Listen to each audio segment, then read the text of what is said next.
Hi guys! I think this is gonna be a fun couple of days. The reason I say a fun couple of days is because I have the sneaking feeling that this video might end up stretching across 2 days, but we'll see.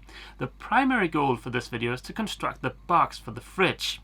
I'll also prep the area where the fridge goes and the area underneath the sink and hopefully apply the first coat of paint. Besides that, I also want to take care of some of the old holes in the bulkheads where switches and other stuff like that was mounted. Oh, and of course we'll also take a look at the moisture levels in the hull. Let's start out by taking a quick peek at the moisture levels in the hull. Now, if you're new to my channel and you're curious about what I'm doing with the hull, I've put together a playlist that should answer all of your questions, and that's linked down below. So we haven't had a lot of rain this past week, so this should be interesting. I've entered all of the measurements into my little spreadsheet. I don't have a lot of data to interpret on yet, but what I can tell you is that the average of all the readings have dropped more during the last week than the past 2 weeks, so that's nice. The average is now down to 72.75. Of course, the experts tell me I need to get down to around 15, so we still have a ways to go. In the next video, I might go into a little bit more detail on the moisture readings and also some of the experiments you guys have suggested, like for instance, sectioning off an area of the hull to see if washing the hull has any kind of effect. But I have a feeling that I'll have more than enough content for this video, so that'll have to wait for next weekend. For now, let's head up and get started on building the box for the fridge. This is where the fridge will go. I started out by grabbing some measurements to see how big of a fridge I could possibly build. As you can hopefully see on camera, there's a bit of a curve to the hull, so that this part over here is a little bit more narrow than the part over here. To keep things simple, I just decided to say that this would be the maximum depth of the fridge. That way I don't have to deal with this curve. I also measured the height and the width available, making sure to leave room for the plumbing for the forward head. It turns out I've got room for a 110-liter fridge, which is a lot of space. Way more space than I need. I think my fridge aboard Obelix is around 20 liters, and that's perfectly fine for me. Now, of course, if I ever manage to find a woman that's crazy enough to move in with me, having a slightly bigger fridge would be a good thing. So I decided to shoot for somewhere in between 20 and 110 liters. This is what I'll use to build the box. This product is made by Isotherm and is made specifically for this purpose.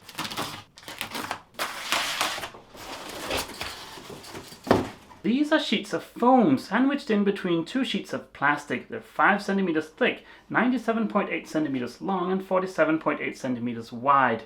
I modified the design of my fridge so that I could make do with a single set of 3. Let's take a look. This is what the fridge should look like when I'm done. As you can see, it's a nice square box. For the purpose of this little demonstration, I've left out the bit that goes here so that you can see inside the fridge. The fridge will be supported by a shelf of plywood down here, and this is where you gain access into the fridge. Now you might be wondering what this little box up here is. This is the compressor kit I'll use for the fridge, and I've chosen to go with one of these O-shaped evaporator plates, and that was the tiny box I just showed you in SketchUp. Now I wanted to make sure that this would fit and still leave room for a decent size opening, and that's why I did that drawing in SketchUp.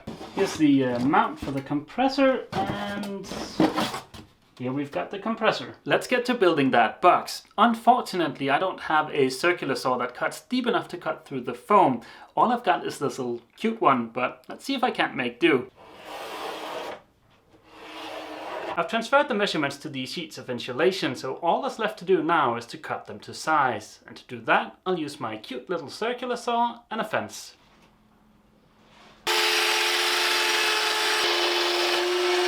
Because my cute little circular saw doesn't cut deep enough to go all the way through the insulation, I'll just use a blade from a hacksaw to take care of the middle part.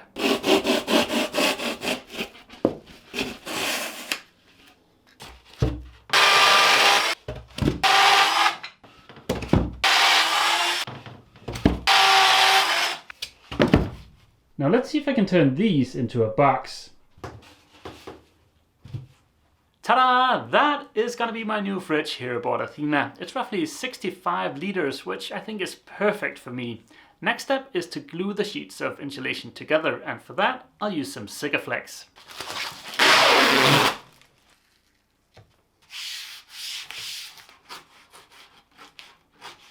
Unfortunately, I was only able to get my hands on some black Sikaflex, and I don't really want a lot of black smudges inside of my fridge.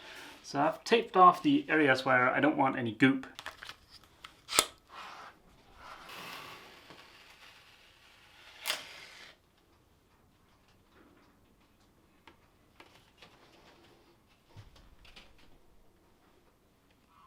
The fridge is all glued up, and I've used some tape just to make sure that everything stays in place. Before heading back to Obelix, there's one last thing I want to take care of today, and that's going to be a huge mess. I want to prep the area here underneath the sink and also where the fridge is going to go for paint. And yeah, that is going to be really messy. So in an attempt to keep the dust to a minimum, I'm going to tape off this area.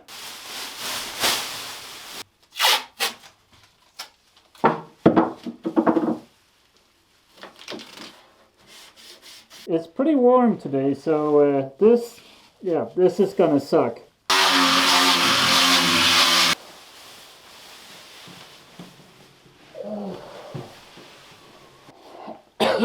Did I mention that this would suck? Oh, well, I was totally right in assuming that that would suck. But at least I'm done sanding all of the big stuff now. I can just do a bit of light hand sanding tomorrow. Sadly, my attempt at keeping out the dust wasn't really a complete success. Oh well, it doesn't really matter. I still have to clean everything before I start painting and varnishing. Now I'm gonna head back to Obelix and take Jökull for a walk, and I'll see you guys back aboard Athena tomorrow. And just like that, tomorrow is today. I had a bit of a brain fart yesterday. I didn't tell you about it because I was in a hurry to get back to Obelix. Long story short, I didn't have enough insulation to build the box I designed in SketchUp. Fortunately, I realized this before I started cutting these sheets to size. The box is 8 centimeters shorter than the one I showed you in SketchUp yesterday. I decided to modify my design because I didn't want to go out and purchase an additional set of 3 sheets of insulation. The main reason being that one of those sets of 3 sheets of insulation is $200 US. For $200 US, I don't mind compromising a bit. The fridge will have a volume of 65 liters, and like I mentioned yesterday, I think that's a good size for me. On a small side note, if you want to build a fridge out of these sheets of insulation and you want to build a fridge that's larger than 80 liters, Isotherm recommends that you add extra insulation. Now, but like I mentioned, I'm good with 65 liters. The only issue is, now that I've shrunken down the box, where do I mount the evaporator? To illustrate the issue, I'll flip the box right side up again, and by the way, this is a 2-liter water bottle just for comparison. Now in the design I showed you yesterday, I had the evaporator mounted like this. But after I've shrunken down the box, as you can see, this doesn't leave a lot of room for an opening here. Now fortunately, the evaporator can also be mounted like this. By mounting the evaporator like this, I'll have room for a much bigger opening. It'll be easier to get things in and out of the fridge, and also when I need to clean the fridge, that'll be a lot easier too. I'm very much leaning towards the latter of the two options, and that is to mount the evaporator vertically like this, but I'd love to hear what you guys think. If you're watching this on a computer screen, a small eye will appear in the top right side of your screen. If you click that, you'll be able to vote on option 1 or option 2. Now, if you're watching this on a tablet or a phone, you'll also be able to vote, but I don't know what that's going to look like. The next item on my little to-do list is to take care of the holes in the bulkheads left after old wall outlets, switches, and the radio and stuff like that. You might be able to see here behind me that I've already taken care of one area, but I still have one hole left to patch. This hole is left behind by the old radio, and I don't want to have a radio here, so I need to patch this. Right now I've got a bit of tape here, but that's just to keep dust out of the aft cabin. The first thing I'll do is to measure the hole, 18.5 and 5.5. Then I add a centimeter to each side, so that's 20.5 and 7.5. I'll round off the corners.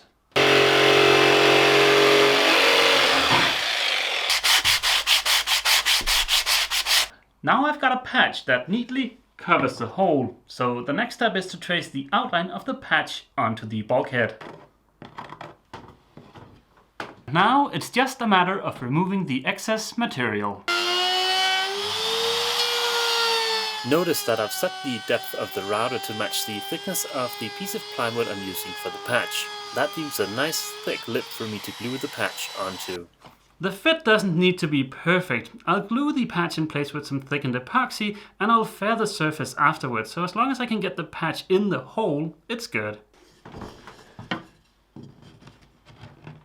Well, that's good enough for me. Remember that this bulkhead will be painted white, so I can easily fair this surface so that you can't even see the patch. I taped up this tiny hole to keep dust out of the aft cabin, and then I decided to leave the door open. It stopped raining for a couple of minutes, so I rushed outside and removed the boom. I've done that because Athena will have her mast removed in the not too distant future. That way I can get a head start on removing the old teak deck in the early spring. Before the mast is ready to be removed, there's still one more thing I have to do. And that is to disconnect the wiring that's connected to the mast. The previous owner left this documentation behind, but I'm having trouble reading it, so I think I'll mark the wires just to be safe. That is probably due for replacement anyways.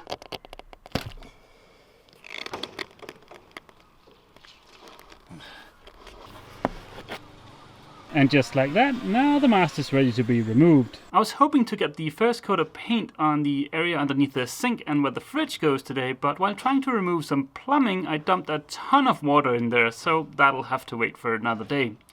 I'm gonna call it quits, head back to Obelix and take Jökull for a long walk. So that's gonna be it for this video, guys. See you! Jökull and I hope you've enjoyed this video. For more videos like it, click subscribe. Please consider leaving a comment and a thumbs up. It really helps me a lot and I appreciate your support very much. If you're new to the channel, please check out the introduction playlist. If you want to watch every single video I've ever published, check out the playlist named All Videos. It contains every single video listed in chronological order.